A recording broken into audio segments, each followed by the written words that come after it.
त्याचं DSR चे rate प्रत्येक ह्याचे म्हणजे एक्सकव्हेशनचा किती आहे त्या जिल्ह्यातला किंवा काय अशा गोष्टी असे प्रॅक्टिकल आहेत. असे तुम्ही पहिल्यांदा 5 लिहा म्हटलंय ते सेंड करा. मग नंतर आपण 6, 7, 8 रेट अनालिसिस वगैरे झाल्यानंतर पुढचे जे आहेत ते प्रॅक्टिकल घेऊयात. आणि लास्टच आहे कोणते सॉफ्टवेअर तुम्ही सिव्हिल इंजिनिअरिंग मध्ये इस्टिमेटिंग साठी असेल किंवा सिव्हिल इंजिनिअरिंग साठी यूज केले किंवा काय त्याचं एक आहे 13 फॅक्टर म्हणजे असे 13 आहेत आणि त्याची फाईल आहे तुम्हाला. त्याचे काय 25-50 मार्क असतील ते माझ्या हातामध्ये आहे.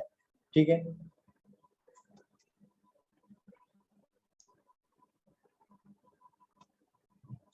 चला बोला मग पुढे जायचे नेक्स्ट चॅप्टरला सुरुवात करायची. दत्ता साईट वरच सांगा सर अजून. सायकलचं सांगायचं. आता ते 2 चॅप्टर राहिले सर, लगेच संपते ते मग आता लेक्चरच असते आपलं डेली म्हटल्यानंतर होणारच की रे. मग असू दे, त्याला काय असते, साईट वरला सांगा. बाकीच्यांना काय वाटतंय, मुलं काय करायचंय? तुम्हाला दुसरं सर्वे रिलेटेड नॉलेज द्यायचंय, रोड रिलेटेड द्यायचंय, बिल्डिंग रिलेटेड द्यायचंय की कशा रिलेटेड द्यायचंय काय सांगा. काय एकदा रिव्हिजन घ्यायची आपली इस्टिमेटिंग कॉस्टिंगचे झालेले 3 चॅप्टर. सर नको, साईट सांगा. साईट वरच सांगायचं. एकदा रिव्हिजन घ्यायची का थोडीशी, पाहूयात काय केलंय अभ्यास वगैरे. सांगतो मी तुम्हाला साईटचं नॉलेज. दत्ता तू सांग पहिला प्रश्न मला. कोणत्या मेथड मध्ये, सेंटर लाईन मेथड मध्ये जास्त आपल्याला कॅल्क्युलेशन करावे लागतात काय लॉंग हॉल शॉर्ट हॉल मध्ये करावं लागतात? लॉंग हॉल शॉर्ट हॉल मध्ये. हा good. Shweta Kokane roll number 8. Long haul short haul मेथडलाच दुसरं नाव काय? श्वेता कोकणे.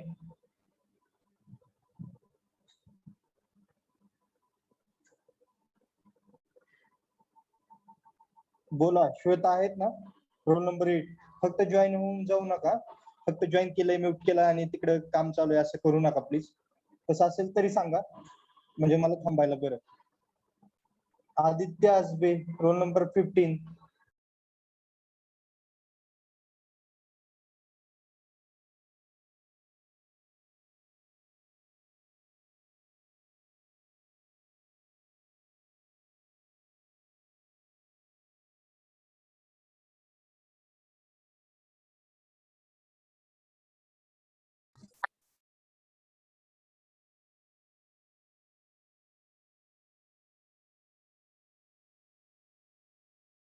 Roll number 13.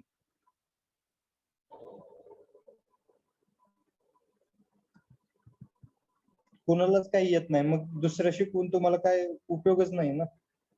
शिकवलेलंच जर तुम्हाला आउट इनटू इन मेथड बोलतात. बोला काजल कांबळे काय म्हणताय? आउट टू आउट और इन टू इन मेथड. आणखीन काय नाव आहे? PWD method. PWD method. Good. Roll number 6. Good. Smita Deshmukh centre line मेथडचा फॉर्म्युला सांगा.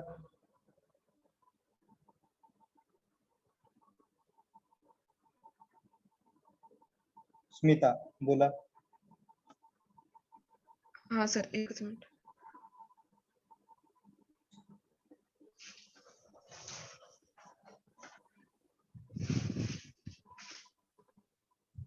पेजेस कोणता फॉर्म्युला सांगायचा sir?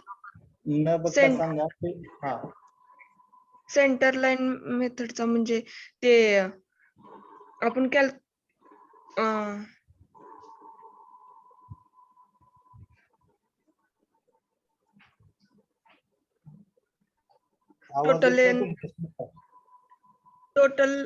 Total centre L is equals to total center to center length minus 1/2 into total of junctions into width of items.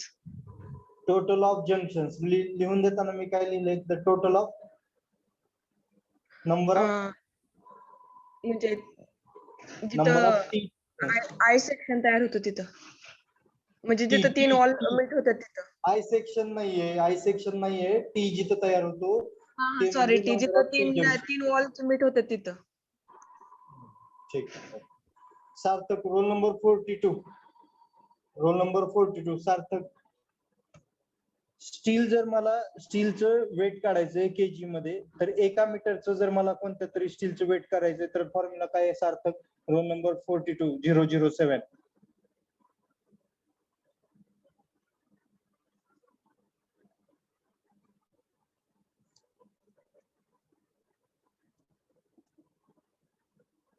बोल की सार्थक, बरोबर आहे, बोलायचं. Roll number 43 Mahesh Padwale. काय आहे formula? d square divided by 162. Good. d square divided by 162. Anup Pote roll number 47. कोणत्या मग गोष्टी काढायला Yes, लागतात? sir. चार्ट काय? बीबीएस चा चार्ट काय? B B chart. सर मी आता Yes, जॉईन झालोय सर. अरे आता जॉईन झाला, इतके दिवस काय केलं मग? लेक्चर मध्ये काय झालं नाही का तुला? बीबीएस चा चार्ट काय आहे? Pratik Mahadik Patil roll number 36.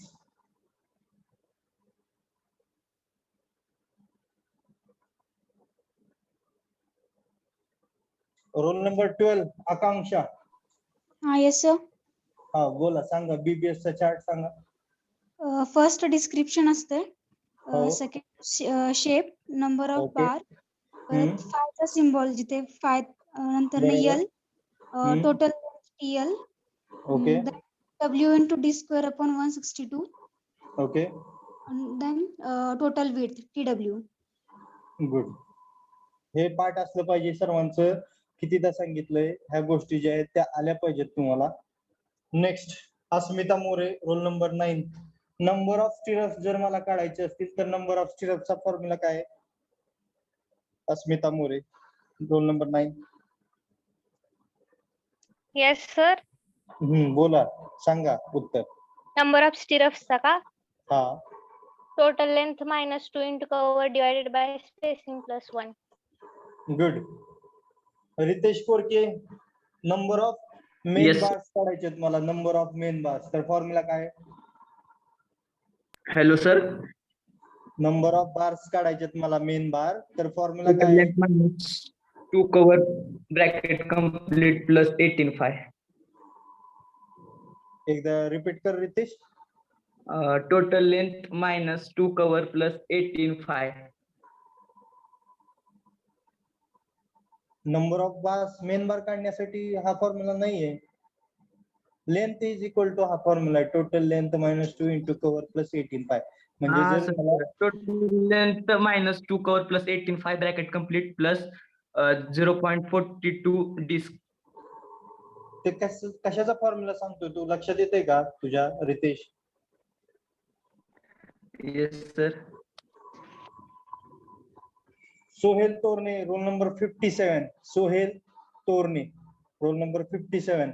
रितेश कोरके जो बोलला ते बरोबर आहे का? मी काय विचारलं त्यांना आन्सर काय दिलं, बरोबर आहे का? रोल नंबर 57 सोहेल तोरणे.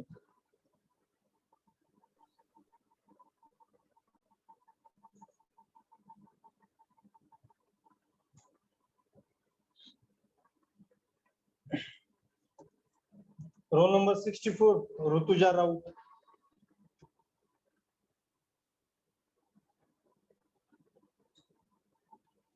काय करताय तुम्ही सगळे? म्हणजे फक्त जॉईन झालेला आहात, म्हणजे एक तर तुम्हाला समजलेलं नाही इतके दिवस शिकवलेलं, किंवा तुमचं लक्ष नाहीये, किंवा तुम्ही जे आहे ते घरी फक्त आपलं जॉईन होऊन हे करताय. ऋतुजा राऊत.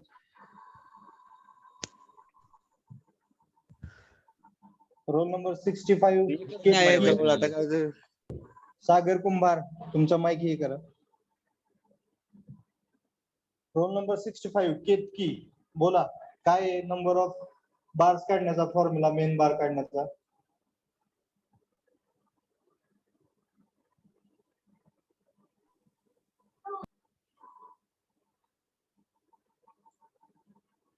अक्षय पांढरे रोल नंबर 44.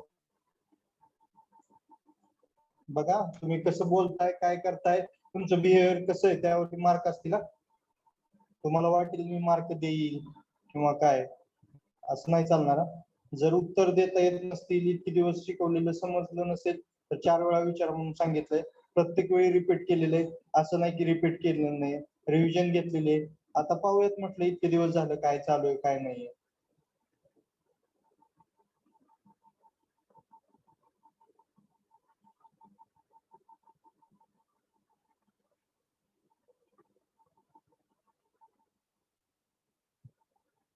असं असेल तर कसं चालेल? हं? वेगळ्या गोष्टी शिकवा म्हणतात, तुम्हाला पुस्तकातलं त्या जर गोष्टी येत नसतील तुम्हाला बाहेरच्या गोष्टी सांगून काय उपयोग आहे?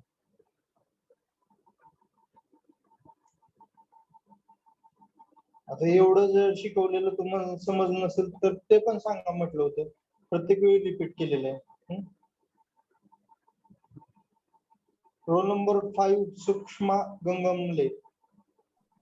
Main steel sir. कुठं असतं आणि डिस्ट्रीब्युशन स्टील कुठं असतं? स्लॅब मध्ये मेन स्टील कुठं असतं आणि डिस्ट्रीब्युशन स्टील कुठं असतं? Sukshma Gangmale, roll number 5. Main steel वरच्या बाजूला असते आणि डिस्ट्रीब्युशन स्टील मध्यभागी. Harshali Babar, roll number 1. बरोबर आहे तुमच्या मैत्रिणीने उत्तर दिलेलं. मेन स्टील शॉर्टर डिरेक्शनला आणि डिस्ट्रीब्युशन स्टील लॉंगर डिरेक्शनला. मेन स्टील बॉटमला आणि हा. त्याच्यावरती डिस्ट्रीब्युशन स्टील. बघा सूक्ष्मा गंगमले तुम्ही उत्तर काय दिलं आणि ह्यांनी काय दिलं. Payal Gaikwad, roll number 4. हर्षालीनं सांगितलेलं बरोबर आहे का सूक्ष्माने सांगितलेलं बरोबर? हर्षालीनं. Okay. Roll number 11 Snehal Thorat.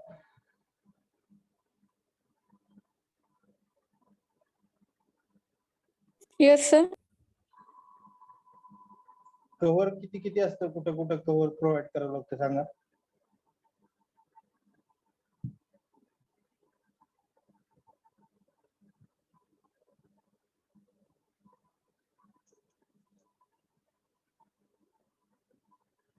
Next 35 roll number Pangaonkar, Tulshidas Londhe.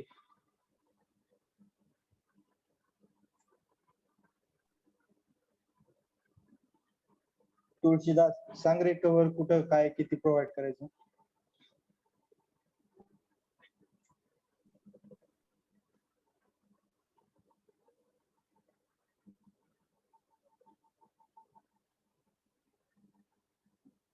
Tulshidas आवाज पोहोचतोय का माझा बाळा?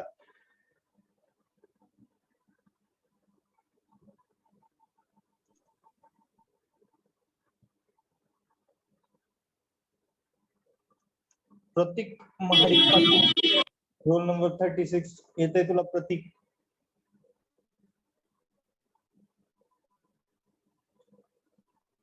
Role number 49 Sumit Raut. सुमित येतंय तुला आन्सर?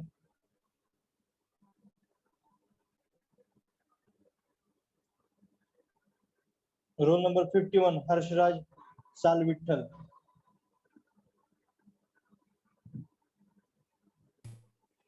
नाही सर.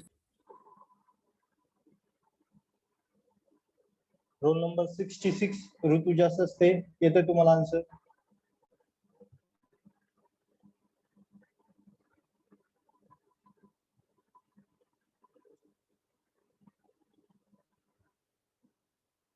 ऋतुजा आवाज येतोय? Yes sir. हा, आन्सर सांगा. कव्हर कुठं कोणतं किती प्रोव्हाइड करतो आपण बिल्डिंग मध्ये? शिकलोय आपण आता बीबीएस काढत असताना.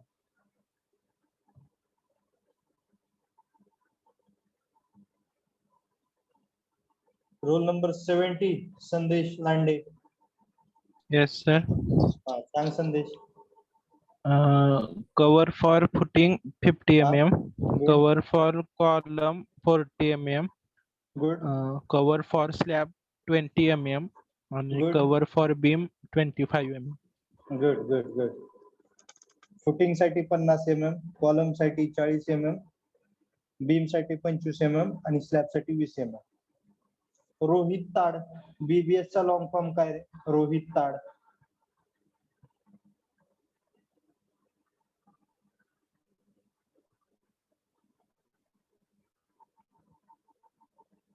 आता फक्त 4-5 स्टुडंट राहिले असतील ज्यांचं नाव मी घेतलेलं नाही. बाकी जेवढे जॉईन झालेले आहेत त्यांची नावं घेतलेली आहेत. बघा यामध्ये किती जणांनी आन्सर दिले तुम्हीच लक्षात ठेवा. पवन कुदळे सांगू शकतो बीबीएस चा लॉंग फॉर्म काय? बार बेंडिंग शेड्यूल. बार बेंडिंग शेड्यूल. एवढा सोपा लॉंग फॉर्म आहे. तो जर सांगत नसेल तू कोण होता आत्ताचा रोहित ताड होता की नवीन संतांनी बीबीएस मध्ये काय शिकला तू? कशाचं तू बार बेंडिंग शेड्यूल काढलं? कोणत्या कोणत्या गोष्टीचं काढलं नवीन संतांनी?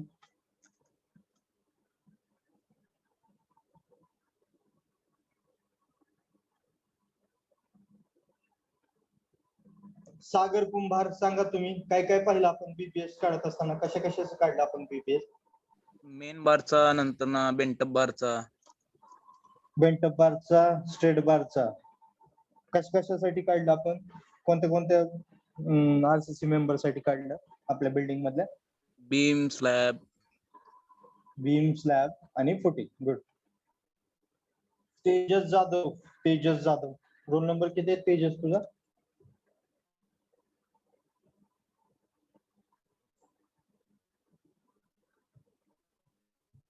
तेजस जाधव आहे.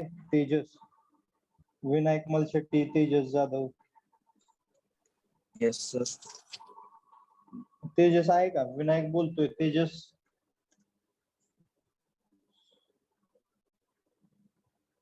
ठीक आहे. बघा आपण आता थर्ड चॅप्टर पाहिला. थर्ड चॅप्टर मध्ये महत्वाची गोष्ट काय शिकलोय आपण? तर बीबीएस शिकलोय, बार बेंडिंग शेड्यूल शिकलोय. त्या बार बेंडिंग शेड्यूल मध्ये शिकत असताना आपण स्ट्रेट बार पाहिलेला आहे, नंतर स्टिरप्स पाहिलेले आहेत आणि बेंटअप बार पाहिलेला. मग स्ट्रेट बार साठी हुक प्रोव्हाइड करताना 9D, 6'5" म्हणजे 6D. नंतर बेंटअप बार असेल तर बेंटअप बार साठी किती? 0.42D. ज्यावेळेस बेंटअप असेल त्यावेळेस ते एक्स्ट्रा प्लस केलेलं आहे आपण, बरोबर. आणि टोटल कव्हर कसं केलं? Total length -2 into side cover plus 18'5" म्हणजे 9'5" एका बाजूच्या हुकचं, दुसऱ्या बाजूचं 9'5". नंबर ऑफ स्टिरप्स काढत असताना आपण स्टिरप्सची जी आहे पहिल्यांदा लेंथ काढून घेतली. लेंथ ती 2 इंटू A प्लस B म्हणजे A एक बाजू म्हणजे बी साईड, विड्थ साईड आणि डेप्थ साईड. आणि त्यामध्ये मग डेप्थ विड्थ त्याला इंटू 2 केलं, त्याची जी आहे ती तुम्हाला टोटल लेंथ भेटली स्टिरपची. हुक जे आहे ते 12'5", बार दोन्ही 24'5" म्हणजे 2 into A plus B plus 24'5" length of your stirrup. आणि स्टिरप नंबर ऑफ स्टिरप काढताना कसं काढल्या? Total length -2 into cover divided by spacing plus 1. Spacing म्हणजे काय? तर 2 बार मधलं डिस्टन्स, 2 स्टिरप्स मधलं, 2 रिंगांमधलं, 2 लिंक मधलं डिस्टन्स. कॉलम मध्ये असेल, बीम मध्ये असेल किंवा समथिंग कशामध्ये असेल तर त्यातलं जे स्पेसिंग म्हणजे दोघा मधलं डिस्टन्स ते म्हणजे असतं स्पेसिंग. मग मला आणखीन एक प्रश्न आहे, मेन बार मध्ये स्पेसिंग जास्त असतं की डिस्ट्रीब्युशन बार मध्ये स्पेसिंग जास्त असतं? Smita Deshmukh, roll number 2. Main बार मध्ये ही स्पेसिंग कमी असतं आणि डिस्ट्रीब्युशन बार मध्ये स्पेसिंग जास्त असतं. गुड. मग मला याचं कारण कोण सांगू शकेल? Datta Mane, roll number maybe 42. 38. हा 38. सांगा मग कारण काय?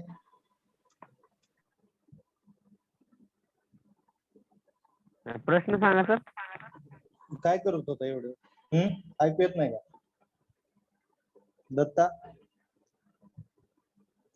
मेन बार मधलं स्पेसिंग जास्त असतं की डिस्ट्रीब्युशन बार मधलं स्पेसिंग जास्त असतं? आणि जर मेन बार मधलं स्पेसिंग कमी असेल तर ते कशामुळे कमी, आणि डिस्ट्रीब्युशन मधलं स्पेसिंग जास्त ते कशामुळे जास्त? कोण सांगेल? अभिजित लिंगडे किंवा लिंगाडे काय something, 34 role number.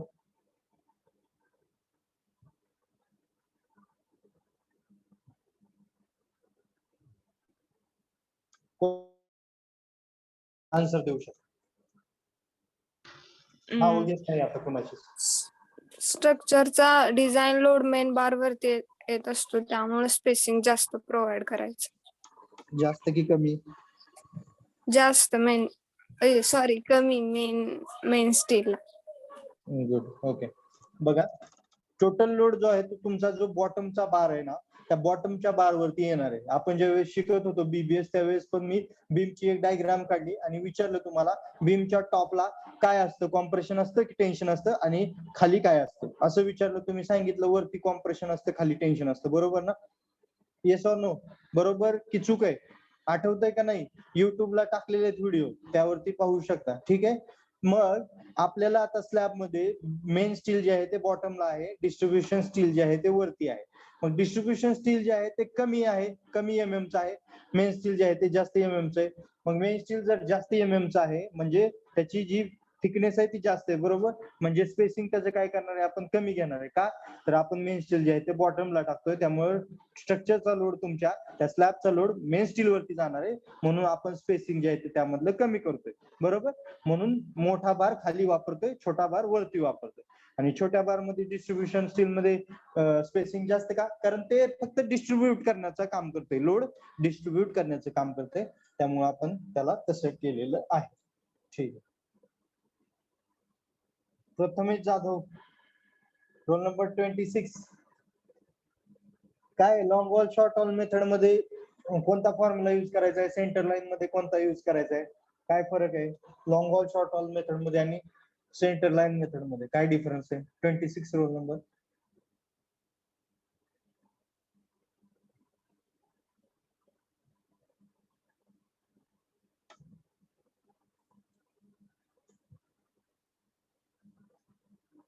Roll number 29 Omkar Karpe.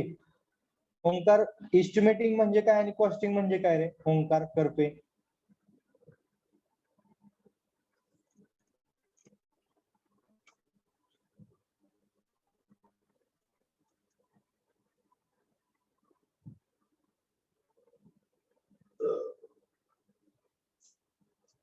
Amol Gaikwad सांगा.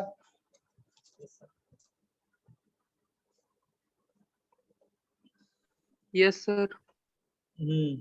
Estimating, it is a process or method working out the probable cost of the work.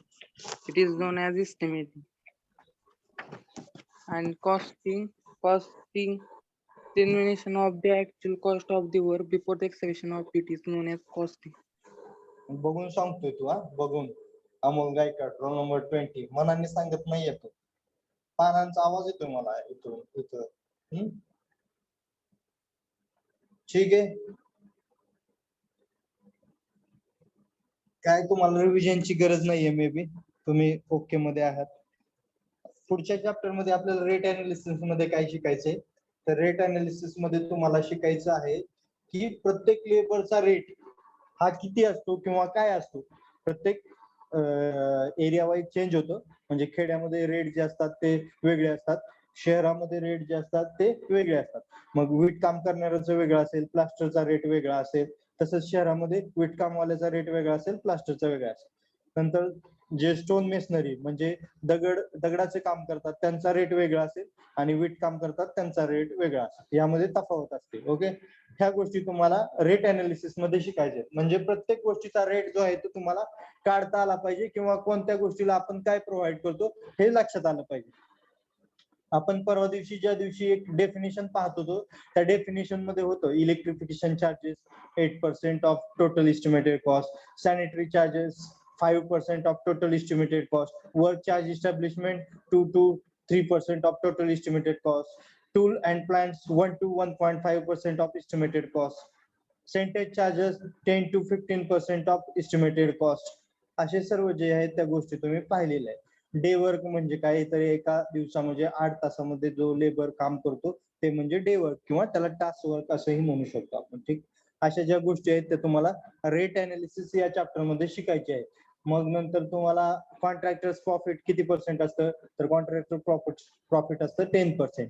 नंतर वॉटर चार्जेस किती असतात, तर टोटल इस्टिमेटेड कॉस्टच्या 1.5%. का, तर जोपर्यंत आपली पूर्ण बिल्डिंग होणार नाही तोपर्यंत आपल्याला त्या ठिकाणी पाण्याची गरज आहे, पाणी हे प्रत्येक वेळी लागणार आहे. कारण क्युरिंगचा मेन फॅक्टर काय आहे, जर तुमचा आरसीसी मेंबरला क्युरिंग करायचं असेल तर तुम्हाला पाण्याची आवश्यकता आहे, त्यामुळे water is a main factor in construction work, त्यामुळे त्याचं 1.5% जे आहे ते वॉटर चार्जेस. मग रेट अनालिसिसचा पण एक चार्ट असतो, सेम जसं बीबीएस किंवा मेजरमेंट शीट ह्याच्यामध्ये काढलं, लॉंग वॉल शॉर्ट वॉल किंवा सेंटर लाईन मध्ये आपण पाहिलं. अशा प्रकारे तुम्हाला रेट अनालिसिसचा एक सेपरेट चार्ट असेल, त्याचा रेट म्हणजे वाळूचा रेट काय, क्रस्ट सँडचा रेट काय, ऍग्रिगेटचा रेट काय, सिमेंटचा रेट काय, ह्या गोष्टी म्हणजे सिमेंटचं पोतं एक कितीला आहे, मग त्यानुसार तुम्ही रेट इंटू करता आणि तुम्हाला आन्सर मिळतं. म्हणजे तुम्हाला त्यामध्ये total estimated cost grand total जे आहे ते मिळून जाईल. ह्या गोष्टीसाठी आपण काय करतो, तर रेट अनालिसिस शिकतो. ओके, तो जो आहे तो 4था चॅप्टर आहे, तो आपण पाहणारच आहे. ठीक आहे, आता तुम्ही सर्वेइंग मध्ये सर्वेइंग शिकत असताना तुम्ही काय शिकलात फर्स्ट इयरला, काही जण डायरेक्ट सेकंड इयर आलेले असतील त्यांना बेसिक सर्वेइंग माहित नसेल, म्हणजे फर्स्ट इयर थ्रू थर्ड इयरला आले त्यांना माहिती असेल. मे बी आता तुम्ही 1 वर्ष कॉलेज केले असेल त्यानंतर तुम्ही घरीच आहात, सेकंड इयर पासून घरीच आहेत मे बी. आता फर्स्ट इयरला तुम्ही बेसिक सर्वेइंग शिकला, सेकंड इयरला ऍडव्हान्स सर्वेइंग शिकला. मग यामध्ये तुम्हाला कोणती इन्स्ट्रुमेंट पाहायला मिळेल, तर एक चेन जी 20 मीटर किंवा 30 मीटरची असते. मग मला कोण सांगू शकेल 20 मीटरच्या चेन मध्ये किती लिंक्स असतात आणि 30 मीटरच्या चेन मध्ये किती लिंक्स असतात? कोण सांगेल? 20 मीटर मध्ये 100 आणि 30 मीटर मध्ये 150. गुड. 20 मीटरच्या चेन मध्ये 100 लिंक्स असतात आणि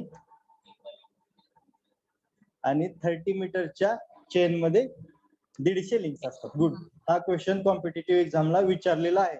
अतिशय सोपे क्वेश्चन असतात, परंतु थोडस लक्ष देऊन आणि आठवावं लागतं, कारण पाठीमागचं आपलं जे आहे ते रिव्हिजन असलं पाहिजे. ओके. आणि मला मग सांगा एक लिंक जे आहे ते किती सेंटीमीटरचे असते?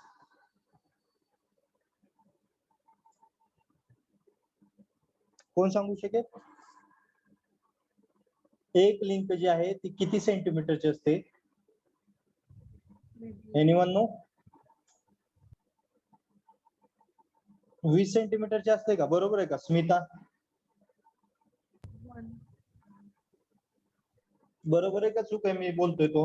मला सांगा list count of your chain किती आहे? List count of chain. बरोबर आहे म्हणतोय विनायक मलशे. लिस्ट काउंट किती आहे? चेनचा लिस्ट काउंट किती आहे? चेनचा लिस्ट काउंट माहित नाहीये?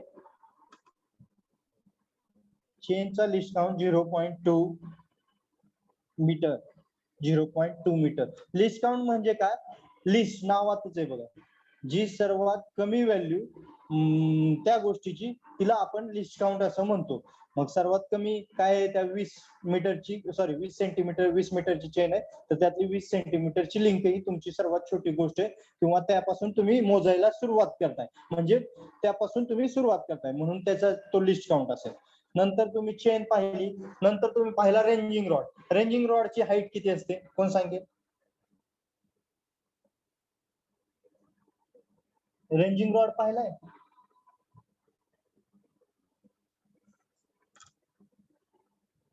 म्हणजे मी फक्त बोलायचंय, तुम्ही फक्त ऐकणार आहे, असं ठरलंय का? तसं असेल तरी पण सांगा. बोललात तर कसं आहे, तुमच्या गोष्टी मला कळतील, तुमचं कुठं चुकतंय, तुम्ही कुठे आहात, काय नाही, ह्या सर्व गोष्टी कळतील.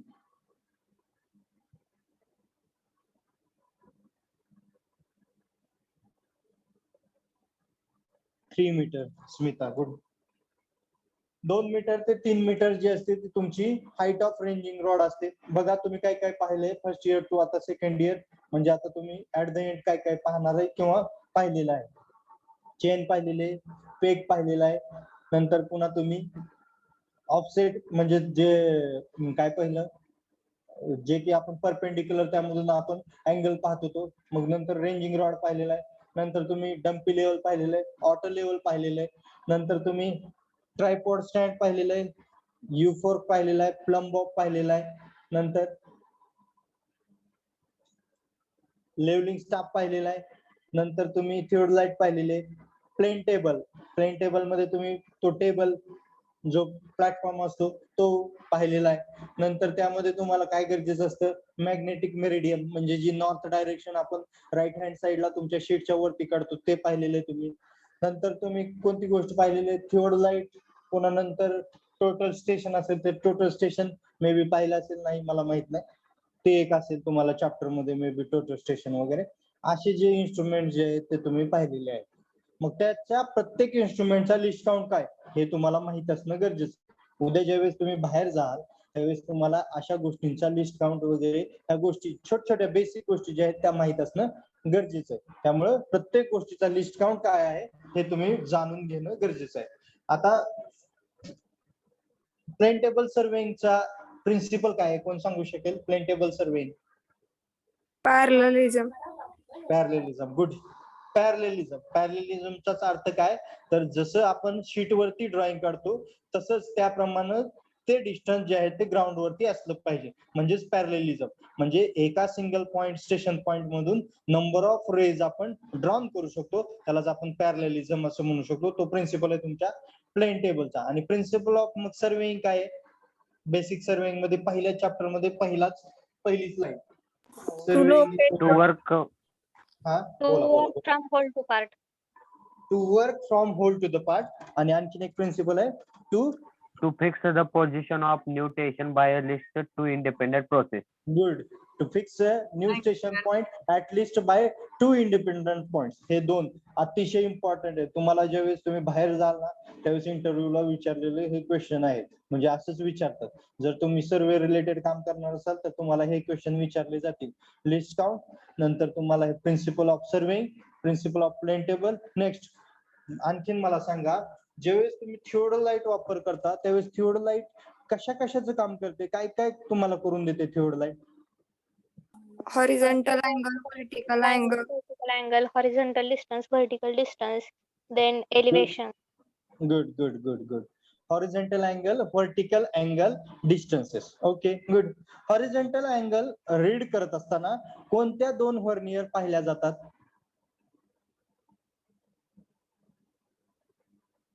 कशावरती Main रीडिंग वाचता? scale and vernier scale. बोला अस्मिता बोला. Main scale and vernier scale. Main scale and vernier scale. Which window A and window B. का तर आपण हॉरिझॉन्टल अँगल रीड करतोय, म्हणजेच व्हर्नियर ए त्याला म्हणू शकता किंवा व्हर्नियर बी म्हणू शकता. Main scale and vernier scale. Main scale कुठं असतं आणि व्हर्नियर स्केल कुठं असतं? ऋतुजा असते. रोल नंबर 66 सांगा तुम्ही. ऋतुजा.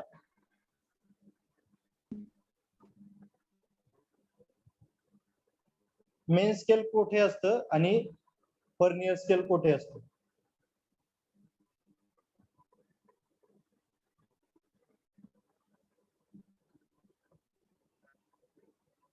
रोल नंबर 49 सुमित सांगू शकतोय? चला बोला, ज्याला येते त्यांनी सांगू शकता. चला.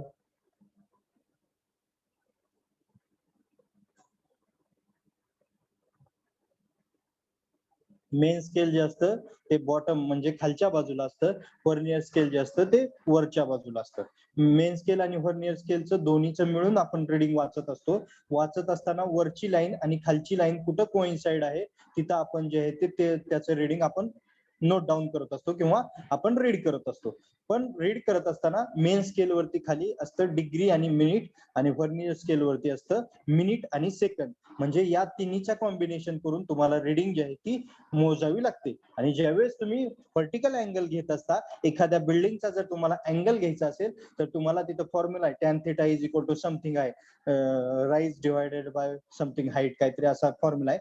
मग त्यामध्ये तुम्ही काय करता, व्हर्नियर सी आणि व्हर्नियर डी म्हणजे विंडो सी आणि विंडो डी वरचं रीडिंग वाचता आणि त्यावरून तुम्ही काय करता, व्हर्टिकल अँगल जो आहे तो रीड करता. मग यामध्ये तुम्हाला कॉम्पिटिटिव्ह एक्झामला येणारा प्रश्न काय आहे तर telescope normal has also called as a dash dash and telescope inverted has also called as dash dash. कोण सांगेल? शिकलेलं आहेत मे बी तुम्ही सेकंड इयर मध्ये.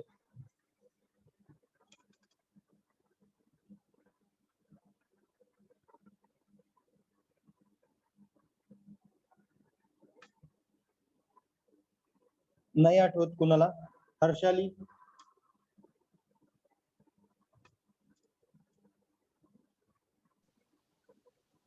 बोला आकांक्षा बोला. Telescope normal vertical to the left side. म्हणजे फेस लेफ्ट. गुड. आणि टेलिस्कोप इन्व्हर्टेड म्हणजे face right. Good.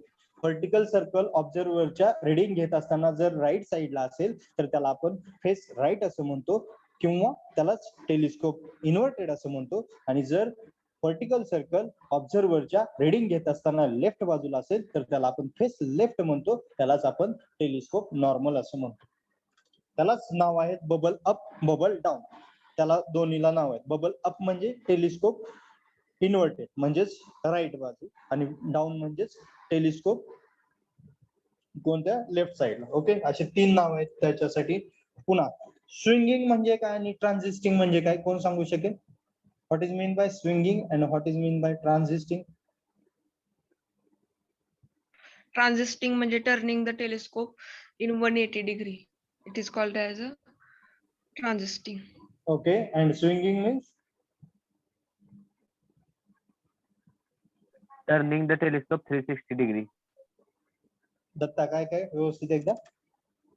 Turning the telescope 360 degree. बरोबर आहे का दत्तानं सांगितलेलं? कोणाला आणखीन काय बोलायचंय? ठीक आहे, बरोबर. आता आपण पुढे जाऊयात. मला सांगा होल सर्कल बेरिंग आणि क्वाड्रंटर बेरिंग पाहिलेली असेल. Quadrantal bearing has also called as reduce bearing. मग मला सांगा होल सर्कल बेरिंग कुठून कुठपर्यंत मोजायची, कोणत्या डायरेक्शन पासून, आणि आरबी रिड्यूस बेरिंग किंवा क्वाड्रंटर बेरिंग कुठून मोजायची?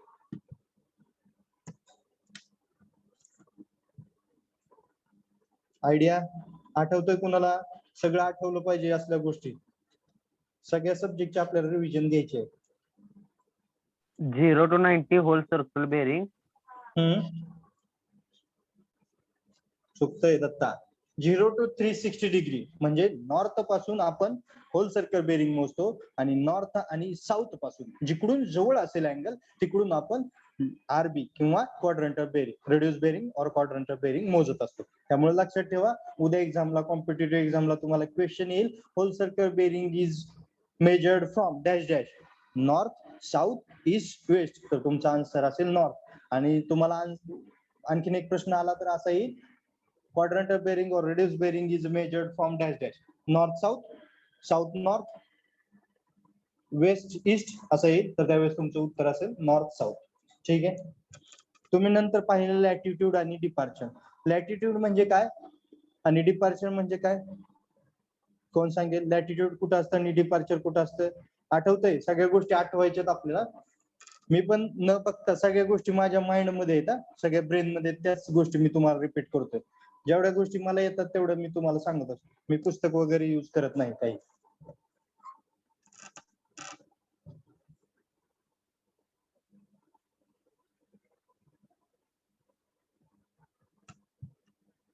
नॉर्थ आणि साऊथ हा जो पोल असतो, नॉर्थ आणि साऊथ, ते असतं तुमचं लॅटिट्यूड. आणि ईस्ट आणि वेस्ट हा जो पोल असतो तो असतो हॉरिझॉन्टल पोल, म्हणजे तुमचं डिपार्चर. मग त्याचे फॉर्म्युले, हे सगळ्या ज्या गोष्टी आहेत ह्या तुम्हाला कॉम्पिटिटिव्ह एक्झामला विचारतात बाळांनो. एवढं लक्षात ठेवा, त्याप्रमाणे तुम्ही तुमचा अभ्यास करा. मग काय फॉर्म्युला?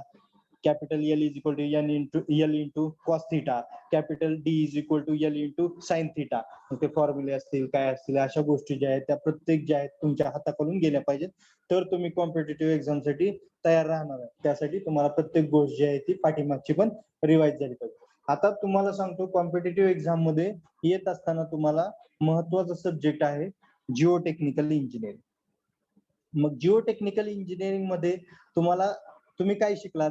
जिओ टेक्निकल मध्ये मग तुम्ही सँड रिप्लेसमेंट मेथड शिकला असाल, नंतर तुम्ही काय स्पेसिफिक ग्रॅव्हिटी मेथड शिकला असाल, नंतर डेन्सिटी बॉटल मेथड असेल किंवा काय असेल, अशा बऱ्याचशा मेथड्स होत्या, त्या मेथड शिकला असाल तुम्ही.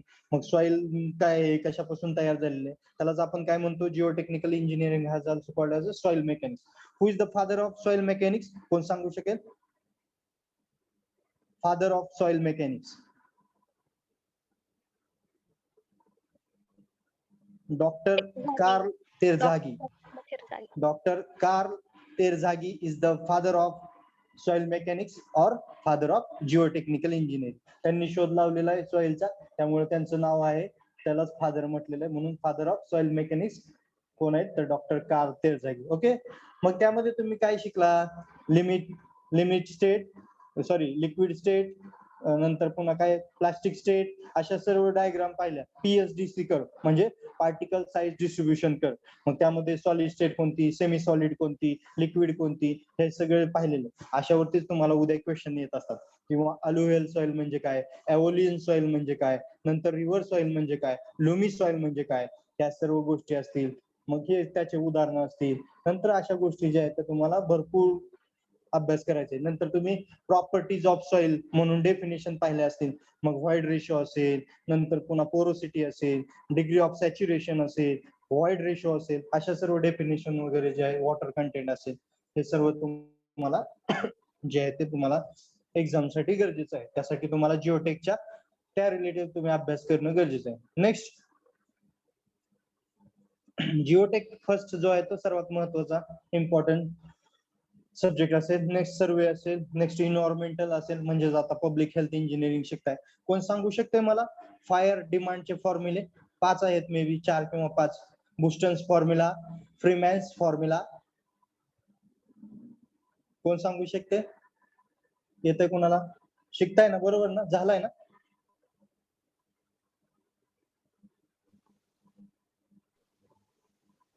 बोला आकांक्षा, रोल नंबर 12. सो त्यातला एक फ्रीमॅन फॉर्म्युला आहे, त्याचं हा, इज सांगा. Equals to 11,355 into bracket P upon 10 plus 10 bracket complete. हा एक फॉर्म्युला आहे. देन कुचलिक्स फॉर्म्युला आहे, त्यात Q is equals to 3,182 root P. Okay, good. आता तुम्हाला सांगतो असे फॉर्म्युले असतील किंवा काय असतील. ऍक्च्युली फायर डिमांड जे आहे ती यूज करत असताना आपण काय पॉप्युलेशन इन 1000 पकडतो, बरोबर? सर्वांना माहित असेल पॉप्युलेशन इन 1000 म्हणजे जर तिथे 1 लाख असेल तर घेताना किती घेणार? त्यातले 1 लाख म्हणजे किती घेणार? पॉप्युलेशन इन 1000 जर असेल तर तिथे 1 लाख असेल तर तिथे लिहिताना किती लिहिणार तुम्ही? किती लिहिणार? शिकलाय की नाहीये? शिकलाय की नाहीये तुम्ही अगोदर ते सांगा मला पहिलं. एका व्यक्तीला एका दिवसामध्ये पाणी किती लागतं? कोण सांगू शकेल? 135 liters. 135 लिटर. पहा, आपण जे आहे ते इंडियामध्ये राहतोय. इंडियातल्या एका व्यक्तीला मग आंघोळीसाठी असेल, त्याच्या बाकीच्या गोष्टींसाठी असेल आणि पिण्यासाठी असेल, पूर्णपणे दिवसामध्ये त्याला 135 लिटर पाणी लागतं. ओके. पण फॉरेन कंट्रीज मध्ये किंवा आता हे जे आहे 135 लिटर हे ऍक्च्युली आहे ऍव्हरेज ऑर मिनिमम LI म्हणजे लो इन्कम ग्रुप हाऊसेस लोकांसाठी लागणारं पाणी. आता शक्यतो इंडियामध्ये एवढंच लागतं सर्वांना, परंतु फॉरेन कंट्रीज मध्ये 200 लिटर पाणी जे आहे ते एका व्यक्तीला लागतं. 200 litre per capita per day, LPCD, litre per capita per day. Okay, जे आहे ते त्यांना किती लागतं? तर त्यामध्ये तुम्हाला जर उद्या एक्झाम मध्ये क्वेश्चन आला average or minimum required water for 1 person in 1 day, तर तुम्ही आन्सर लिहा 135 litre per capita per day. आणि मॅक्झिमम हाय HIG, मॅक्झिमम HIG म्हणजे हाय इन्कम ग्रुप हाऊसेस, हाय इन्कम ग्रुप हाऊसेस त्यांना किती लागतं पाणी? तर 200 litre per capita per day. Okay, ते एक लक्षात ठेवा. नेक्स्ट तुम्हाला प्रश्न येऊ शकतो एक्झाम मध्ये, तर युनिट काय आहे रेट तुमच्या फायर डिमांडचं? तर ते काय आहे? तर लिटर पर मिनिट मध्ये जे आहे ते आपण प्रत्येक गोष्ट जे आहे त्यामध्ये कन्सिडर करतो. आणि पॉप्युलेशन जे असेल ते 1000 मध्ये. मग कुचलिंग्स फॉर्म्युला असेल, फ्रीमॅन्स असेल, तुमचा बुस्टन्स असेल, 3665 रूट मध्ये पी असं काहीतरी आहे. पी म्हणजे पॉप्युलेशन. नेक्स्ट मेथड्स आहेत तुमच्या पॉप्युलेशन फोरकास्टिंगच्या. मग ते एक महत्वाचे त्यातले फॉर्म्युले arithmetical mean method, geometrical increase method, incremental increase method, नंतर काय समथिंग झोनल मेथड, अशा काहीतरी 5-7 मेथड्स आहेत. मग त्यामध्ये P0 is equal to P plus ND असे फॉर्म्युले आहेत. ते जे आहेत ते फॉर्म्युले ते तुम्हाला एक्झाम साठी गरजेचं आहे. ठीक आहे. इन्व्हायरमेंटल इंजिनिअरिंग मध्ये मग पीएच काय? P for power, H for hydrogen ions. मग त्याची स्केल काय? मॅक्झिमम ऍसिडिक कुठं असतं? मॅक्झिमम बेसिक कुठं असतं? मॅक्झिमम बेसिक 14 ला असेल, मॅक्झिमम ऍसिडिक मे बी 0 ला असेल आणि न्यूट्रल वॉटर तुमचं 7 ला असेल. म्हणजे आपण जे पितो पाणी म्हणजे पोटेबल वॉटर, मिनरल वॉटर जे असतं म्हणजे जे आपण दुकानामध्ये गेल्यानंतर वगैरे आपण म्हणतो मला एक बिस्लरी द्या, मग काय 15 रुपये 10 रुपये 20 रुपयाची बिस्लरी असेल, तर त्याचा पीएच त्या पाण्याचा असतो 6.5. ओके, लक्षात येतो. पीएच मीटरनं त्याचा पीएच तुम्ही चेक करू शकता. तुम्ही पाहिलं असेल प्रॅक्टिकलला, गढूळ पाणी घ्यायचं एक, पुन्हा बोरचं पाणी एक घ्यायचं आणि मिनरल वॉटर एक घ्यायचं. मग त्याचा पीएच जो आहे तो चेक करायचा. लहानपणी तुम्ही 7वी 8वी 9वी 10वीत असाल त्यावेळेस तुम्ही पीएच पेपर म्हणजे तांबडा होतो, लिटमस पेपर त्याला आपण मराठीत म्हणतो, तांबडा होतो की म्हणजे तांबडा म्हणजे गुलाबी किंवा ब्लू, मग त्यावरून तुम्ही पीएच जो आहे तो त्याचा ठरवायचे. ओके, 7च्या आतमध्ये असेल तर ते मॅक्झिमम अल्कलाइन और ऍसिडिक कसं असतं? ऍसिडिक. ऍसिडिक आणि जर पुढे गेला तर अल्कलाइन.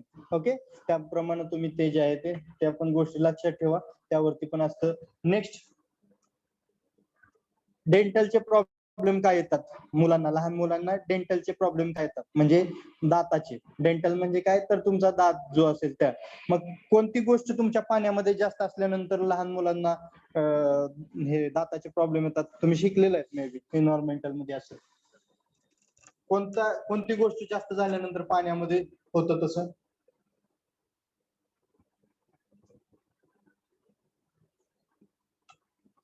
बघा, शिका, व्यवस्थित अभ्यास करा. प्रत्येक सब्जेक्ट हा महत्वाचा आहे.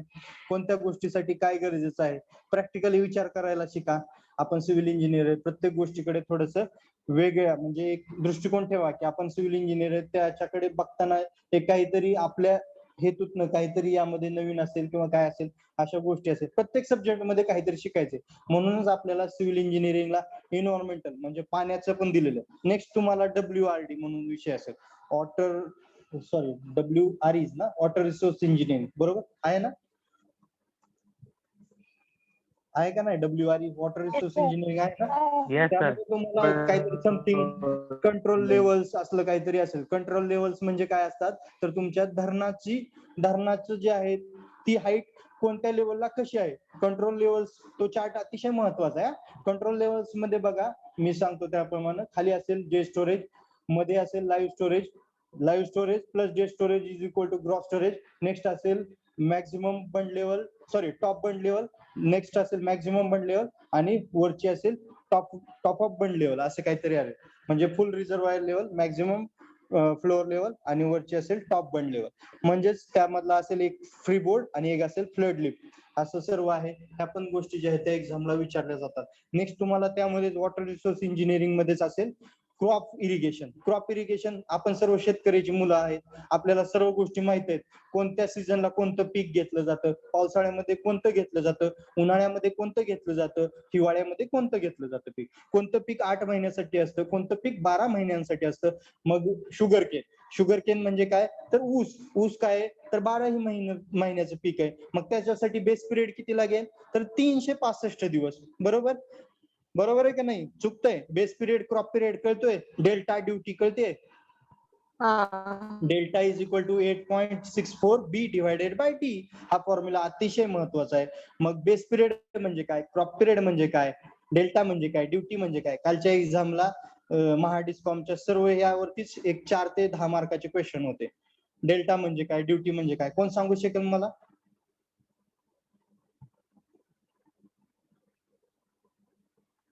बेस पिरियड म्हणजे काय, बेस पिरियड इन डेज असतो. डेल्टा जे असतो तो हेक्टर पर क्युमेक मध्ये असतो. ड्युटी जी असते ते सेंटीमीटर और मीटर मध्ये असते किंवा MM मध्ये असते. बरोबर आहे का चूक आहे?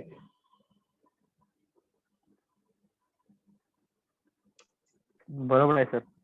बरोबर आहे ना? लक्ष द्या, व्यवस्थित हे करा. बेस पिरियड म्हणजे तुमचा पीक लावल्यापासूनचा पिरियड, म्हणजे पहिल्यापासून ते लास्ट पर्यंत, ऍट द एंड त्याचं कटिंग होण्यापर्यंत. आणि क्रॉप पिरियड म्हणजे मला कोण सांगेल बेस पिरियड मोठा असतो का क्रॉप पिरियड? अतिशय इंटरेस्टिंग पार्ट आहे. क्रॉप पिरियड मोठा असतो, बेस पिरियड क्रॉप पिरियड मोठा असतो. स्मिता, कोण सांगेल आणखीन? Which one is better? Base period is better or crop period is better?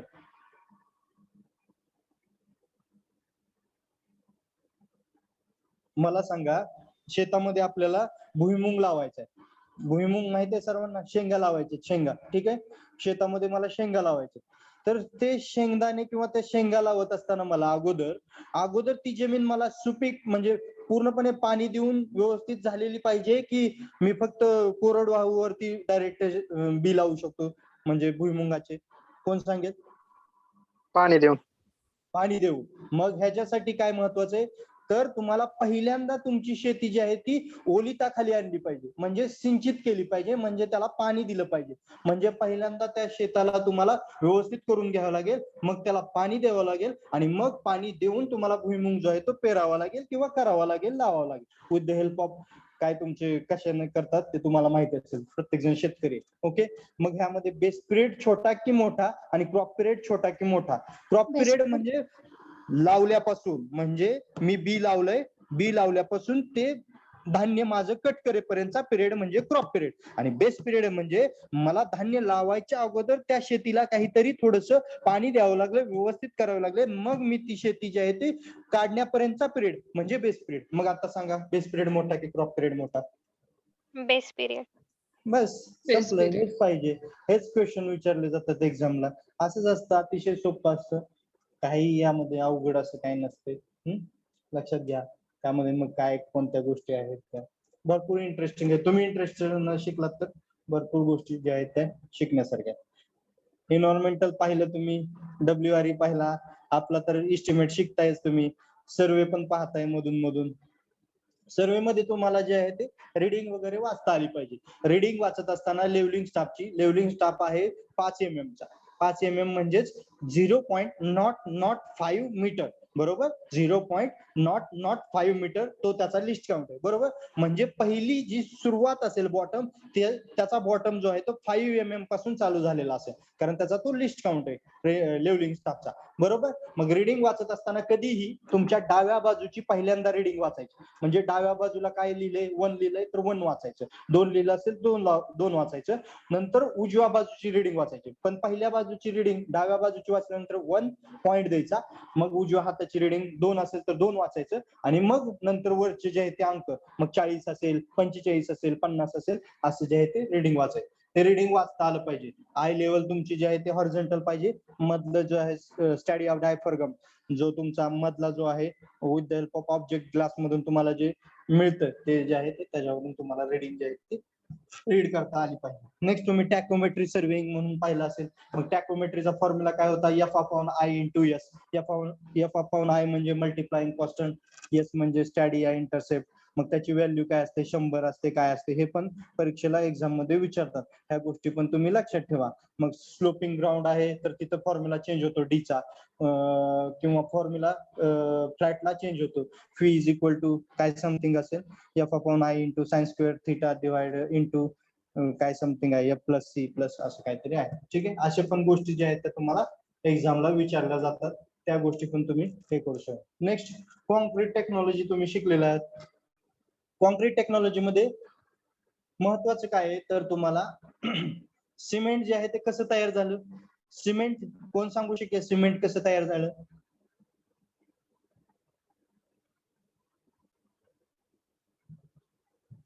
Aggregate कशी तयार झाली, कोण सांगेल?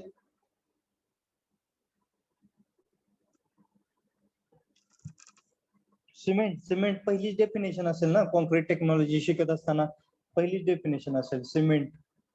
मॅन्युफॅक्चरिंग ऑफ सिमेंट, आर्जिलॅसियस और कॅल्केरियस मटेरियल. मग काय लाइमस्टोन, क्ले कशापासून मॅन्युफॅक्चर केलं गेलं हे पाहिलेलं आहे तुम्ही मे बी, बरोबर आहे ना. माहिती आहे सर्वांना सिमेंट कसं तयार झालं किंवा काय, तुम्ही पाहिलेलं असेल. फॉरेन कंट्रीज मध्ये पहिल्यांदा तयार झाला असेल, मग नंतर आपल्याकडे यूज झाला असेल, बरोबर. मग त्यामध्ये तुम्हाला जे आहे 43, 53, 33 अशा ग्रेड्स आहेत सिमेंटच्या, बरोबर.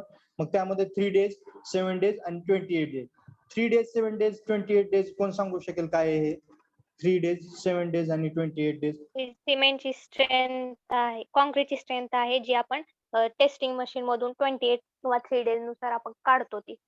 Good good good. ज्यावेळेस तुम्ही एखाद्या मोठ्या साईट वरती जाल त्यावेळेस तुम्हाला कॉन्क्रीटचे क्यूब काढावे लागतात.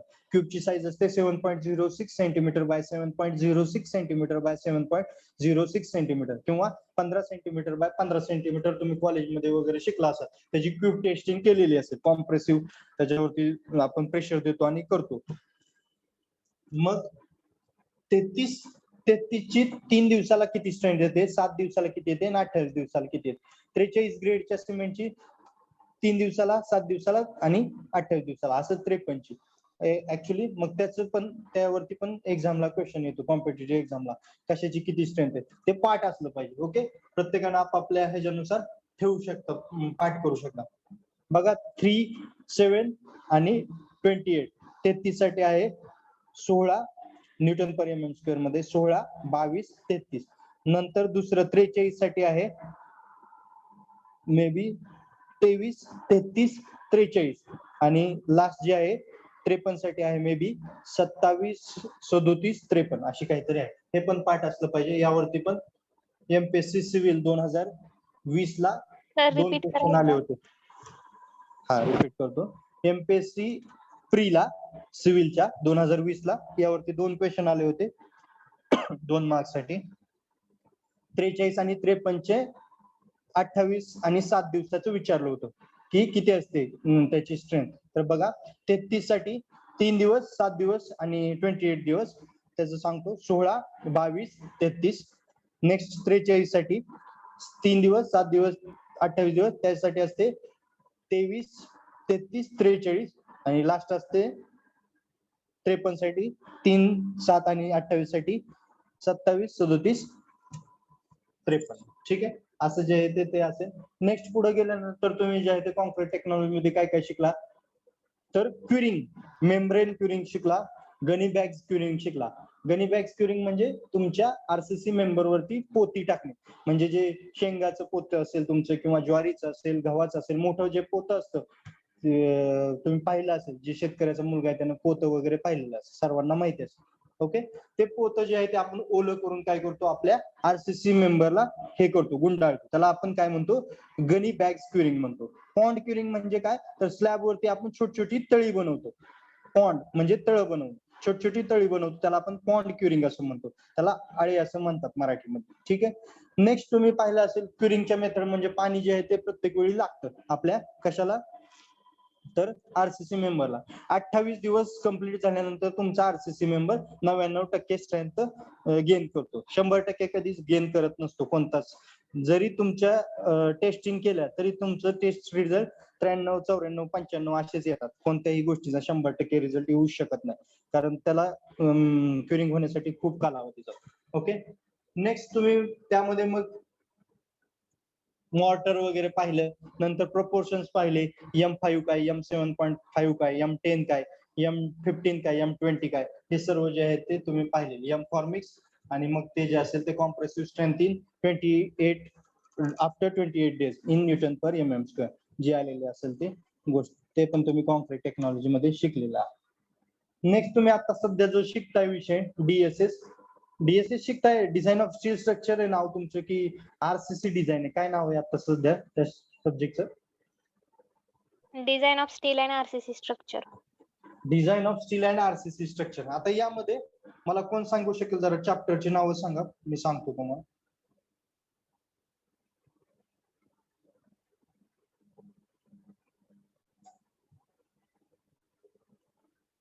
आहेत पाठ आहेत की नाहीत नावं तरी सांगा यार. Fundamentals of steel structure. Fundamentals of steel structure पहिला चॅप्टर. दुसरा design of steel connection. Design of steel connections. Steel connection. Okay, third Analysis and design of singly reinforcement section. Okay, fourth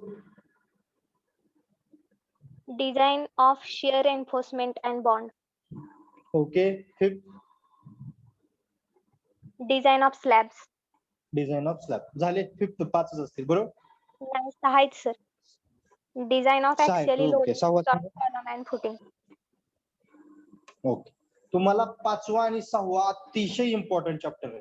तुम्हाला प्रॅक्टिकली ज्यावेळेस तुम्ही side वरती जाणार आहेत ना, त्यासाठी तुम्हाला सर्वात महत्वाचा चॅप्टर आहे 5वा आणि 6वा. मग स्टेप्स कशाला लक्षात ठेवायच्या आजच सांगतो, कोणाला सांगू नका ही मेथड. तुम्ही तुमच्या वहीमध्ये लिहून ठेवा, मॅडम शिकवतील तुम्हाला, पण त्यावेळेस पण सांगू नका. तुमच्या मेथड तुमच्यापाशी ठेवा, मी माझी मेथड तुम्हाला सांगतो कसं लक्षात ठेवायच्या स्टेप्स. लिहून घ्यायचं असेल तर डिझाईन ऑफ स्लॅब किंवा design of footing or something काय असेल तो तुम्हाला महत्वाचा चॅप्टर आहे. 2 chapter.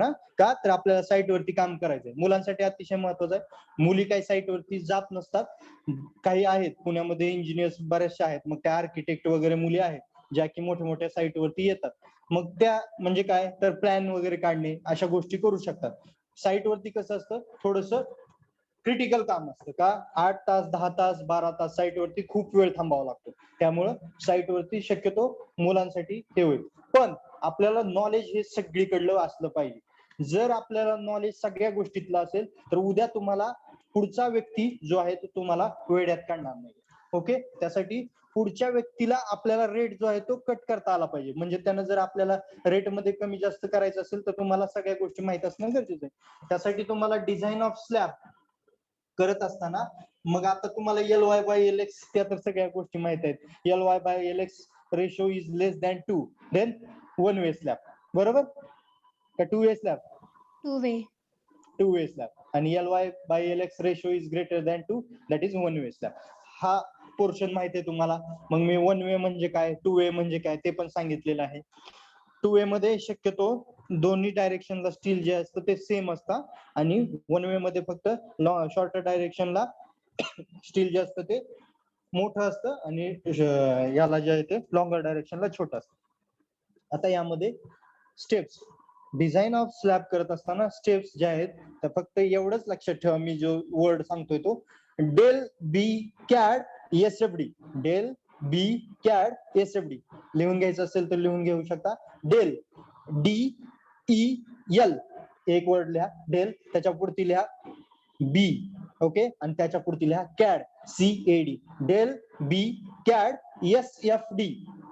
Shear force bending movement diagram ऐकला असेल, शिकला असाल मॉस मध्ये SFD अँड BMD. ओके, बघा डेल बी कॅड SFD. आता मी सांगतो प्रत्येकाचं शॉर्ट. आता हा शॉर्ट फॉर्म झाला. आता स्टेप्स आपल्याला लिहिताना D for depth, D for depth, E for effective span, L for loading, B for bending moment, C for check for depth, A for area of steel, मग ते main steel, distribution steel, म्हणजेच D म्हणजे distribution steel. Del b cad, okay. आणि last SFD ते जे असतात ते checks असतात. ते चेक कधी घ्यायचे असतात, ज्यावेळेस तुम्ही डिग्रीला पोहोचाल त्यावेळेस तिथं check for shear, check for flexure, check for हे आहे. त्यामुळे ते जे आहे ते डेप्थ, ते जे आहे ते SFD तुम्हाला आता काही गरजेचं नाहीये, तुम्ही डिप्लोमा शिकताय त्यामुळे तुम्हाला फक्त गरजेचं आहे डेल बी कॅड. कारण ह्या स्टेप्स राहतच नाहीत कुणाच्या लक्षात. ज्यावेळेस मोठा 10 मिनिटं 7 मिनिटं लागतात हा प्रॉब्लेम सॉल्व्ह करायला, 15-16 मिनिटं लागतात, त्यावेळेस एवढं 2-3 पेजेसचा प्रॉब्लेम असतो आणि ह्या स्टेप्स लक्षात राहत नाही. त्यासाठी हा शॉर्ट फॉर्म मी केलेला आहे del b cad. D for depth, E for effective span, L for loading, B for bending moment, C for check for depth, A for area of steel, main steel, आणि D for distribution steel. Okay, got it all of you? Yes sir. आणि त्यामध्ये मग फॉर्म्युले असतात. तुम्हाला काहीतरी may be steel table नावाचा प्रकार असेल, त्या स्टील टेबल मध्ये तुम्हाला पाहावं लागतं. कॅन्टिलिव्हर साठी 7 SSB सिम्पली सपोर्टेड बीम त्याच्यासाठी 20, नंतर कंटिन्युअस बीम 26, असे काहीतरी फॅक्टर्स असतात, बरोबर आहे का? असं काहीतरी पाहिलं असेल पेज नंबर 38, 39 और 40 वरती काहीतरी ग्राफ असेल, असं काहीतरी शिकला असाल किंवा शिकाल पुढे गेल्यानंतर तुम्ही. ओके, आता सध्या म्हणजे तुम्ही बहुतेक bolted connection, welded connection, lap joint, but joint असं काहीतरी शिकत असाल.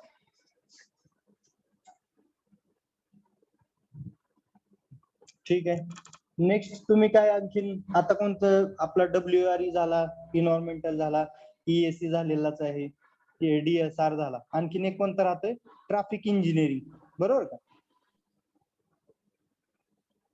बरोबर का दत्ता? हायवे राहिलाय सर. हायवे तर मीच घेतोय की सेकंड इयरला. बिल्डिंग कन्स्ट्रक्शन एक राहिला असेल, हायवे एक राहिला असेल, ट्रॅफिक एक राहिला. ट्रॅफिक इंजिनिअरिंग आणि हायवे इंजिनिअरिंग हा सब्जेक्ट जवळपास सेम आहे, फक्त ट्रॅफिक इंजिनिअरिंग मध्ये मे बी तुम्हाला सिग्नल रिलेटेड जरा जास्त नॉलेज दिलं असेल आणि हायवे इंजिनिअरिंग मध्ये तुम्हाला रोड रिलेटेड फक्त जास्त नॉलेज दिलं असेल. आहे, शिकूयात. एका दिवशी काय काय शिकणार तुम्ही? भरपूर आहे आपल्याकडे शिकण्यास.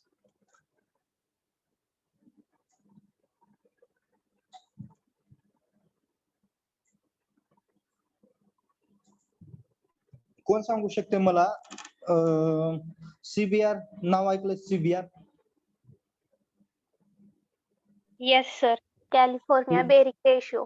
Good good, California bearing ratio. मग मला एवढे स्टुडंट आहेत आता सध्या जॉईन आहेत, मला 43 अप टू जॉईन आहेत. ओके, आता एवढं एक लक्षात घ्या, तुमच्या मित्रमैत्रिणींना सांगत चला. माझा तरी क्लास कमीत कमी बंक करत जाऊ नका. माझ्या लेक्चरला तुम्हाला प्रत्येक वेळी काहीतरी नवीन शिकायला भेटेल. एवढं पण सांगा. मी जेवढं शिकवतो सांगतो त्यातलं काहीतरी 2 गोष्टी तुम्ही जरी लक्षात ठेवल्या तरी उद्या तुमच्या आयुष्यामध्ये तुम्हाला फायदा होईल. एवढं लक्षात ठेवा. आता 43 मध्ये मला सांगा CBR California bearing ratio test जी आहे ती कशासाठी युज होते? कोणत्या सब्जेक्ट मध्ये शिकलात ते? जिओ टेक्निकल इंजिनिअरिंग मध्ये. Geo technical engineering. To find the bearing capacity of soil. Good. To find the bearing capacity of soil. सॉइलची कॅपॅसिटी चेक करण्यासाठी आपण CBR टेस्ट केलेली आहे, कॅलिफोर्निया बेअरिंग रेशो टेस्ट. मग ती हायवे मध्ये पण येऊ शकते, मग ती कॉन्क्रीट टेक्नॉलॉजी मध्ये पण येऊ शकते, आणि मग ती तुमच्या जिओ टेक्निकल इंजिनिअरिंग का तर ती सॉइल रिलेटेड आहे म्हणून ती त्यामध्ये पण येऊ शकते. ठीक आहे. मग आता मला सांगा नेक्स्ट तुम्ही शिकला असाल test on aggregate. Test on aggregate पाहिलेले आहेत, झालेले आहेत. कोणत्या कोणत्या टेस्ट असतात? 1-2 टेस्टची नावं सांगू शकाल प्लीज?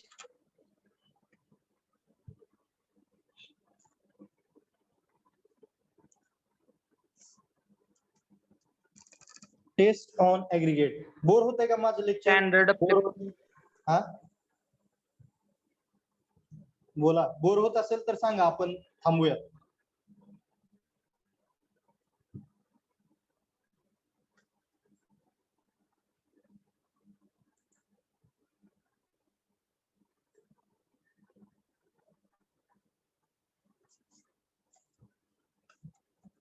कसं आहे, थांबायचंय का काय करायचंय? कंटिन्यू करा सर. ओके, ठीक आहे. आपण टेस्ट ऑन ऍग्रीगेट तुम्ही मे बी पाहिले असतील. इम्पॅक्ट टेस्ट पाहिली असेल, लॉस एंजलस ऍब्रेजन टेस्ट पाहिली असेल. पाहिलेत का? फ्लॅकिनेस अँड इलॉंगेशन टेस्ट पाहिले असेल. पाहिले?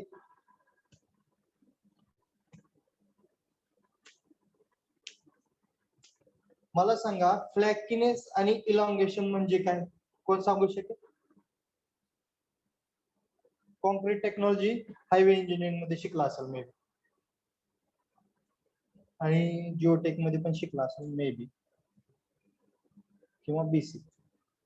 फ्लॅकिनेस इलॉंगेशन आठवतंय? शब्द तर ऐकलेत असे काहीतरी?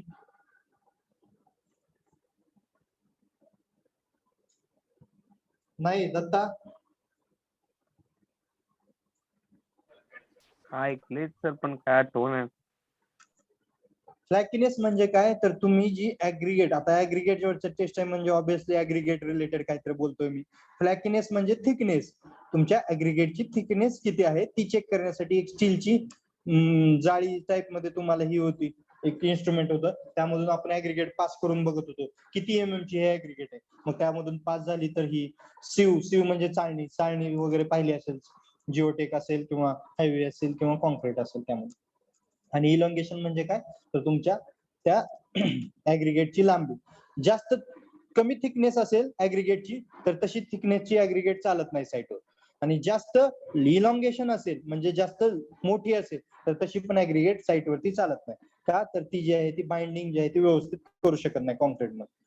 दुसऱ्या ज्या मेथड्स होत्या लॉस एंजलस ऍब्रेजन टेस्ट आणि इम्पॅक्ट टेस्ट, तर यामध्ये तुम्ही इन्स्ट्रुमेंट्स पाहिले असतील. लॉस एंजलस ऍब्रेजन टेस्ट एक सर्क्युलर टाइप मध्ये ड्रम होता, त्या ड्रम वरती 500 RPM आपण टाकतो, 500 नंबर्स, म्हणजे तो ड्रम जो आहे तो एका मिनिटाला 30 ते 33 रिव्हॉल्युशन मारतो. मग त्यामध्ये जे आहे ते ऍग्रीगेट वरती स्टील बॉल्स, त्याला चार्जर्स असं म्हणतात, ते चार्जर्स काय करतात त्या ऍग्रीगेट वरती आदळले जातात त्या स्टील ड्रम मध्ये आतमध्ये.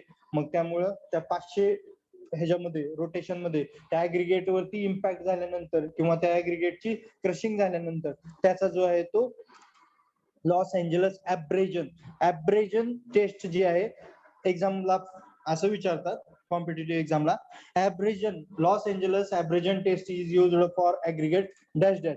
ऍग्रीगेटचं काय चेक करण्यासाठी आपण Los Angeles abrasion test use करतो? कोण सांगू शकेल? साईज. स्मिता बोला, काय म्हणता? साईज. आवाज येत नाहीये व्यवस्थित.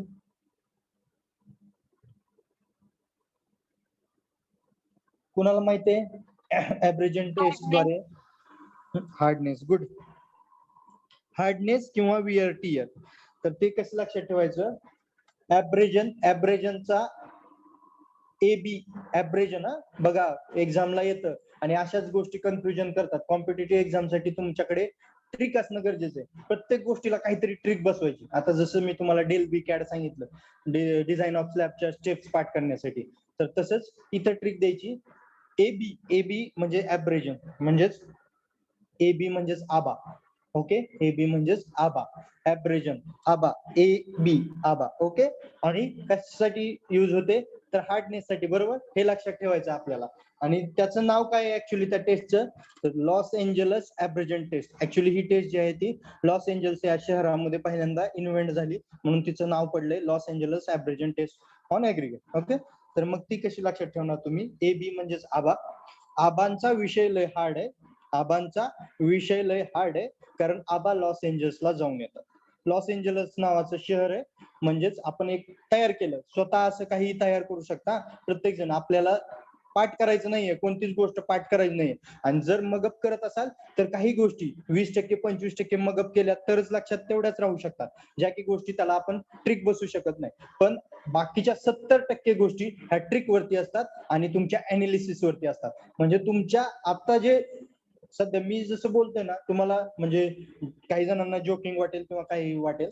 बघा, तुम्ही जे आता सध्या आपण जेवण करतो, पाणी पितो, आपलं ब्लड जे आहे ते सर्क्युलेट होते, त्याप्रमाणे आपली सिव्हिलचे जे सब्जेक्ट आहेत ना ते ब्लड मध्ये सर्क्युलेट झाले पाहिजे.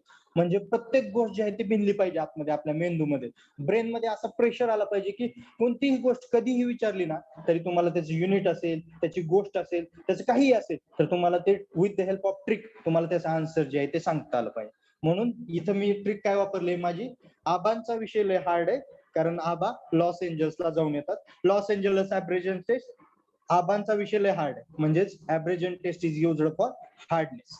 ओके, एवढंच लक्षात ठेवायचं. अशा टाइप मध्ये तुम्ही काही गोष्टी काही करू शकता. प्रत्येक गोष्टला काहीतरी ट्रिक असते, प्रत्येक सब्जेक्ट मध्ये काहीतरी ट्रिक असते. आता उद्या तुम्ही कॉम्पिटेटिव्ह एक्झाम साठी उतरला तर तुम्हाला ज्यावेळेस तुम्ही एखादा क्लासला जाल, म्हणजे काही क्लास जे असतात ते बेटर असतात हा. काही क्लासमध्ये ट्रिक्स वगैरे शिकवतात, काही क्लास कसे असतात असे स्ट्रेट फॉरवर्ड असतात, ज्याच्यामध्ये तुम्हाला फक्त असंच जसं शिकवलं जातं दररोजचं तसंच तुम्ही पण शिकता आणि तुमच्यामध्ये पण उत्साह नसतो. प्रत्येक गोष्ट शिकत असताना आपल्यामध्ये थोडंसं स्पिरिट पाहिजे, थोडासा उत्साह पाहिजे, थोडंसं नवीन जाणून घेण्याची क्षमता पाहिजे. जर तुमच्यामध्ये तुम्ही दररोजचा दिवस जो उजाडतोय ना, म्हणजे तुम्ही वेकअप अर्ली मॉर्निंग उठताय, एक्सरसाइज करत असाल किंवा काही करत असाल, प्रत्येकाचं आपापली दिनचर्या आहे, मग त्यामध्ये तुम्ही ज्यावेळेस क्लास चालू होतो त्यावेळेस तुम्ही बोर नाही झालं पाहिजे. प्रत्येकानं आपल्याला सेल्फ मोटिवेट केलं पाहिजे आणि प्रत्येकानं आपल्याला आज काहीतरी नवीन सिव्हिल रिलेटेड शिकायला मिळणार आहे. आपण पुढे काहीतरी इंजिनिअरिंग साठी आपल्याला चांगला फायदा होणार आहे किंवा कोणत्या तरी एक्झाम साठी चांगला फायदा होणार नाही. ह्या दृष्टिकोनातून जर तुम्ही दररोज नवीन काहीतरी शिकलात तर तुम्हाला नवीन काहीतरी दररोज डेली काहीतरी शिकायला मिळेल. त्यामुळे जे आहे ते थोडस लक्षात घ्या.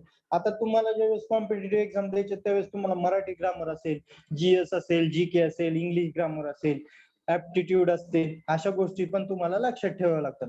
मग त्यासाठी तुम्हाला दिवस वगैरे असतात बघा. म्हणजे समजूयात 15 ऑगस्ट काय तर स्वातंत्र्य दिन आहे, समजूयात काय म्हणजे 25 डिसेंबरला काय असतं कोण सांगू शकेल. थोडस आपण अवे फ्रॉम द सब्जेक्ट जातोय, चालतंय ना तुम्हाला? नसेल चालत तर आपण आपल्या सब्जेक्ट कडे वळूया.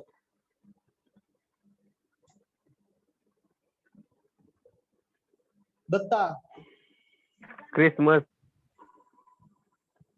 Christmas, good. 25 डिसेंबर असतो ख्रिसमस डे. त्यालाच आपल्या भारतीय म्हणजे भारतामध्ये सुशासन दिवस असं काहीतरी म्हटलेलं आहे, कारण अटल बिहारी वाजपेयी यांचा मे बी तो पुण्यतिथी दिन किंवा जन्मदिवस काही आहे, समथिंग काहीतरी आहे. त्यामुळे तो जो आहे तो 25 डिसेंबर असे दिवस जे आहेत ते पण लक्षात ठेवले पाहिजे. मग त्यासाठी पण ट्रिक्स असतात. ओके, आता एक ट्रिक सांगतो तुम्हाला. 20 मार्च काय आहे कोण सांगू शकेल?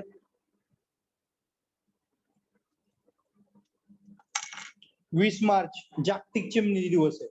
म्हणजे ज्या आपल्या छोट्या चिमण्या दिसतात तुम्हाला, पक्षी आहेत जे घराच्या वगैरे बाहेर कुठेतरी फिरत असतात, बरोबर, त्या ज्या आहेत त्या वर्ल्ड मध्ये खूप कमी झालेल्या आहेत. खूप म्हणजे खूप. अगोदर भरपूर होत्या, आता हळूहळू त्या कमी होत आहेत. का तर त्यांना थोडस काय अन्न पाणी असेल ते कमी होत आहे त्यामुळे.